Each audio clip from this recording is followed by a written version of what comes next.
அதிகாரம் 54. பிள்ளை பெறாத மலடியே, மகிழ்ந்து பாடு. கற்ப வேதனை படாதவளே, கம்பீரமாய் பாடி ஆனந்த சத்தமிடு. வாழ்க்கைப்பட்டவளுடைய பிள்ளைகளை பார்க்கிலும் அநாத ஸ்திரீயினுடைய பிள்ளைகள் அதிகம் என்று கர்த்தர் சொல்லுகிறார். உன் கூடாரத்தின் இடத்தை விசாலமாக்கு.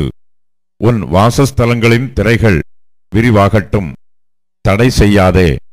உன் கயிறுகளை நீளமாக்கி உன் முளைகளை உறுதிப்படுத்து. நீ வலதுபுறத்திலும் இடதுபுறத்திலும் இடங்கொண்டு பெருகுவாய். உன் சந்ததியார் ஜாதிகளை சுதந்திரித்துக் கொண்டு பாழாய்க் கிடந்த பட்டணங்களை குடியேற்றுவிப்பார்கள். பயப்படாதே, நீ வெட்கப்படுவதில்லை. நாணாதே, நீ இலச்சை அடைவதில்லை. உன் வாலிபத்தின் வெட்கத்தை நீ மறந்து உன் விதவை இருப்பின் நிந்தையை இனி நினையாதிருப்பாய். உன் சிருஷ்டிகரே உன் நாயகர். சேனைகளின் கர்த்தர் என்பது அவருடைய நாமம். இஸ்ரவேலின் பரிசுத்தர் உன் மீட்பர். அவர் சர்வபூமியின் தேவன் எண்ணப்படுவார். கைவிடப்பட்டு மனம் நொந்தவளான ஸ்திரீயைப் போலவும் இளம் பிராயத்தில் விவாகம் செய்து தள்ளப்பட்ட மனைவியைப் போலவும் இருக்கிற உன்னை கர்த்தர் அழைத்தார் என்று உன் தேவன் சொல்லுகிறார்.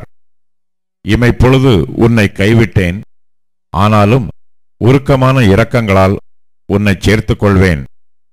அற்ப காலம் மூண்ட கோபத்தினால் என் முகத்தை இமைப்பொழுது உனக்கு மறைத்தேன், ஆனாலும் நித்திய கிருபையுடன் உனக்கு இறங்குவேன் என்று கர்த்தராகிய உன் மீட்பர் சொல்லுகிறார்.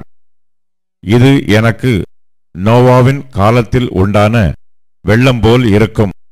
நோவாவின் காலத்தில் உண்டான வெள்ளம் இனி பூமியின் மேல் புரண்டு வருவதில்லை என்று நான் ஆணையிட்டது போல உன்மேல் நான் கோபம் கொள்வதில்லை என்றும் உன்னை நான் கடிந்து கொள்வதில்லை என்றும் ஆணையிட்டேன்.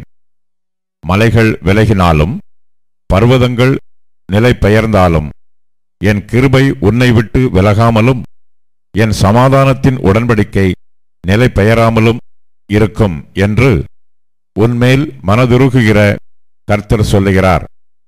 சிறுமைப்பட்டவளே, பெருங்காற்றில் அடிபட்டவளே, தேற்றரவற்றவளே, இதோ நான் உன் கல்லுகளை பிரகாசிக்கும்படி வைத்து நீல இரத்தினங்களை உன் அஸ்திவாரமாக்கி உன் பலகணிகளை பளிங்கும் உன் வாசல்களை மாணிக்க கற்களும் உன் மதில்களையெல்லாம் உச்சிதமான கற்களுமாக்குவேன். உன் பிள்ளைகள் எல்லாரும் கர்த்தரால் போதிக்கப்பட்டிருப்பார்கள். உன் பிள்ளைகளுடைய சமாதானம் பெரிதாயிருக்கும். நீதியினால் ஸ்திரப்பட்டிருப்பாய். கொடுமைக்கு தூரமாவாய். பயமில்லாதிருப்பாய். திகிலுக்கு தூரமாவாய். அது உன்னை அணுகுவதில்லை.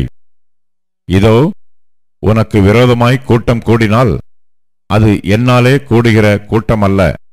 எவர்கள் உனக்கு விரோதமாய் கூடுகிறார்களோ அவர்கள் உன் பட்சத்தில் வருவார்கள். இதோ கரி நெருப்பை ஊதி தன் கிரியைக்கான ஆயுதத்தை உண்டு பண்ணுகிற கொல்லனையும் நான் சிருஷ்டித்தேன். கெடுத்து நிக்கிரகமாக்குகிறவனையும் நான் சிருஷ்டித்தேன். உனக்கு விரோதமாய் உருவாக்கப்படும் எந்த ஆயுதமும் வாய்க்காதே போம். உனக்கு விரோதமாய் நியாயத்தில் எழும்பும் எந்த நாவையும் நீ குற்றப்படுத்துவாய். இது கர்த்தருடைய ஊழியக்காரரின் சுதந்திரமும் என்னால் உண்டான அவர்களுடைய நீதியுமாய் இருக்கிறது என்று கர்த்தர் சொல்லுகிறார்.